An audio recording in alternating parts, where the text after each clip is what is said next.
अयोध्या में दिखा विशालकाय जटायु का झुंड। जैसे जैसे अयोध्या राम मंदिर में श्री राम प्रभु के प्राण प्रतिष्ठा का समय नज़दीक आता जा रहा है, वैसे वैसे चौंकाने वाले मामले सामने आ रहे हैं।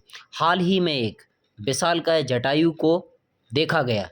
जिस किसी ने भी इस विशालकाय जटायु को देखा मानो भौचक्का रह गया।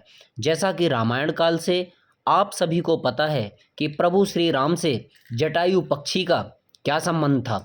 जब लंका नरेश रावण माँ सीता का हरण करके लंका लेकर जा रहे थे, तभी जटायु जी उन्हें देख लेते हैं और अपनी चोंच से रावण को घायल करने का प्रयास करते हैं। रावण यह देखकर अत्यंत क्रोधित होकर अपनी कटार निकालकर जटायु के पैरों को कतर देता है और जटायु जी तड़पते हुए जमीन पर आ गिरते हैं।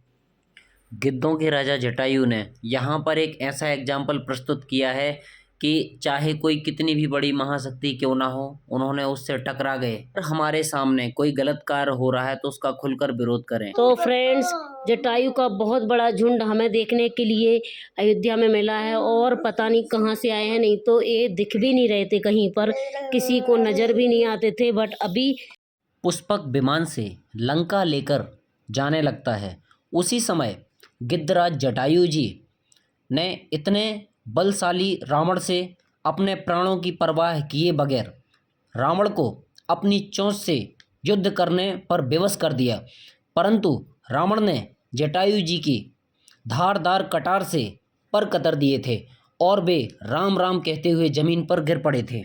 आज रामायण काल के वही जटायु और गिद्ध हमें अयोध्या में बड़ी मात्रा में देखने को मिल रहे हैं। बड़ी बड़ी हस्तियां भी वहां पर पहुंचने वाली हैं। हमारे देश के यशस्वी प्रधानमंत्री माननीय नरेंद्र मोदी जी ने देश की जनता से अपील की है कि आप बड़ी संख्या में यहां पर ना पहुंचें, क्योंकि वहां पर अव्यवस्था होने का डर प्रशासन को भी सता रहा है। दोस्तों, मैं आप सबको एक बार फिर से बता देना चाहता हूं कि प्रशासन ने बड़े स्तर पर तैयारियां की हुई होंगी अयोध्या में, लेकिन फिर भी देश के प्रधानमंत्री ने जनता से अपील करी है कि आप लोग बड़ी मात्रा में वहां पर ना पहुंचें, क्योंकि बहुत ज़्यादा भीड़ भाड़ हो जाने से अव्यवस्थाएं होने का डर है। दोस्तों, हिंदू मान्यताओं के अनुसार प्रभु श्री राम को ही इतना तवज्जो क्यों दिया जाता है, उसका भी एक बहुत बड़ा कारण है। अगर हम सालों साल पुराना इतिहास उठाकर देखते हैं तो हम देखते हैं कि भाई ने भाई की गर्दन को काटा और पिता ने पुत्र को मारा, पुत्र ने पिता को मारा, तमाम इस प्रकार की कहानियां सामने आईं। लेकिन प्रभु श्री राम का अगर चरित्र अगर हम उठाकर देखें, रामचरितमानस को उठाकर अगर हम देखें, तो हम पाते हैं कि कैसे एक पुत्र ने अपने पिता के वचन को पूरा करने के लिए अपना राजपाट, सिंहासन सब कुछ त्याग दिया और भगवा वस्त्र पहनकर वन में निकल गए। अपना राजपाट सब कुछ त्याग दिया प्रभु श्री राम ने। इसीलिए जो कहावत है कि कहते हैं कि प्राण जाए पर वचन ना जाई, कहते हैं कि प्रभु श्री राम कहते हैं कि चाहे मेरे प्राण चले जाएं, लेकिन मेरे पिता का जो वचन है वो झूठा नहीं होने दूंगा। उनके भाइयों ने भी इस बात को समझाया था कि अब तो पिताजी ख़त्म हो चुके हैं, अब आपको घर वापस चलना चाहिए। उस वक्त जो है केवल और केवल 2 साल का समय और शेष बचा था, लेकिन फिर भी प्रभु श्री राम ने वचन और अपनी पिता के दिए हुए वचन को पूरा करने के लिए पूरे 14 बरस का वनवास काल काटने के बाद ही अयोध्या लौटे थे। और उसी उपलक्ष्य में लोगों ने घी के जो है दिए जलाए थे। वही एक समय था जब दीपावली का टाइम जो है वहाँ से स्टार्ट हुआ। आज हम पूरे भारतवर्ष में सभी सनातनी हिंदू परिवारों में दिवाली का त्यौहार बड़े ही धूमधाम से मनाया जाता है। दोस्तों, हम आज से 500 वर्ष पुराने राम मंदिर का अगर हम इतिहास उठाकर देखें तो हम देखते हैं कि कैसे बाबर ने एक प्रभु श्री राम के इस मंदिर को तोड़ दिया था और फाइनली 330 सालों के बाद फिर कहीं से आवाज़ उठनी स्टार्ट हुई राम मंदिर के लिए। फिर कहीं बाबरी जो मस्जिद थी उसका विध्वंस किया गया। उसके बाद फिर कहीं बीजेपी और आरएसएस के द्वारा काफ़ी मुहिम चलाई गई, ज़मीनी स्तर पर काम किया गया, तब जाकर कहीं राम मंदिर का सपना साकार हो सका।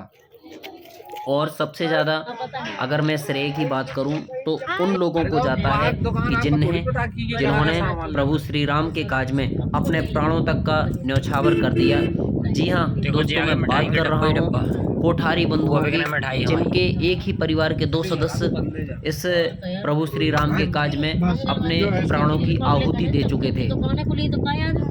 राम भक्त हनुमान भी केवल और केवल यही कहते हैं कि प्रभु श्री राम के मार्ग में केवल और केवल कांटे ही कांटे हैं और इसके सिवा कुछ नहीं। जी हाँ दोस्तों, मैं यहाँ पर बात कर रहा हूँ एक बहुत अच्छे भाई की, बहुत अच्छे बेटे की। तो उसका उदाहरण भरत है। भरत ने प्रभु श्री राम जी को मनाने के लिए कैसे वो अपना सब कुछ राजपाट त्याग कर और वन में चले गए थे अपनी माताओं के साथ में। स्वयं राजा होते हुए भी वो स्वयं को राजा नहीं मानते थे। उनकी नज़र में उनके जो श्रेष्ठ भाई थे, बड़े भाई थे, उन्हें ही वो राजा मानते थे। बेशक वो उनसे दूर थे, महलों से दूर थे, लेकिन उन्होंने कभी तहे दिल से इस राजपाट और सिंहासन को कभी स्वीकार नहीं किया। आज हमारे पूरे हिंदुस्तान से तमाम प्रकार के ऐसे ऐसे उदाहरण निकल कर सामने आ रहे हैं, जैसे कि हाल ही में हमारे छतरपुर ज़िले का एक नौजवान जिसने प्रण लिया कि मैं अयोध्या दर्शन करने के लिए जब जाऊंगा तो मैं दौड़ कर जाऊंगा अयोध्या दर्शन करने के लिए। ठीक इसी प्रकार से राजस्थान से भी कुछ खबरें आई निकल कर, और जनकपुरी जो हमारा नेपाल है, नेपाल से भी माँ सीता के लिए तमाम प्रकार के उपहार वगैरह, उपहार स्वरूप जो है उनके पास में अयोध्या जो है पहुंच रहे हैं। राजस्थान से जैसे 151 जो है गाय के देसी घी के कलश जो है बड़े बड़े भर के पहुंच रहे हैं। तमाम साधु संतों ने अयोध्या के लिए कूच कर दिया है, जहां तक आप लोग मेरे इस कैमरे के माध्यम से देख रहे हैं। और मैं आपको दिखा रहा हूं कि कैसे साधु संतों की टोली जो है अयोध्या के लिए निकल पड़ी है। और क्योंकि प्रत्येक साधु संत के लिए, देश के प्रत्येक नागरिक के लिए यह बहुत बड़ी उपलब्धि है कि हमारे रामलला फाइनली 500 सालों के बाद एक टेंट से निकलकर मंदिर में विराजमान किए जाएंगे।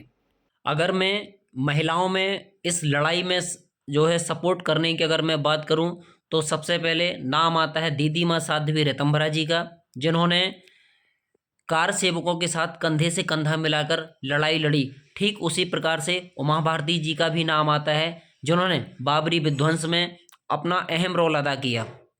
आज देश में जो 22 जनवरी को एक और दिवाली मनाई जाएगी, केवल और केवल उन्हीं सभी कार सेवकों के कारण, उन्हीं सभी कार्यकर्ताओं के कारण यह सब संभव हो पाया है।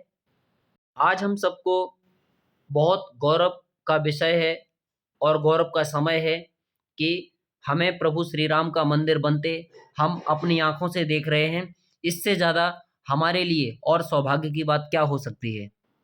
दोस्तों, किसी कलाकार ने क्या खूब कहा है कि नगरी हो अयोध्या सी, रघुकुल सा घराना हो, चरण हो राघव के जहां मेरा ठिकाना हो। तो ये शब्द बिल्कुल भी अपने आप में गलत नहीं है। और दोस्तों, हमारा ये वीडियो अगर आपको अच्छा लगा तो लाइक, शेयर और सब्सक्राइब ज़रूर कर देना। हर किसी तक हमारा ये वीडियो पहुंचाना, ताकि ये अच्छी से अच्छी जानकारी हर किसी तक पहुंच पाए। और इस वीडियो को देखने वाले सभी मेरे दर्शकों का बहुत बहुत धन्यवाद, बहुत बहुत धन्यवाद। जय श्री राम।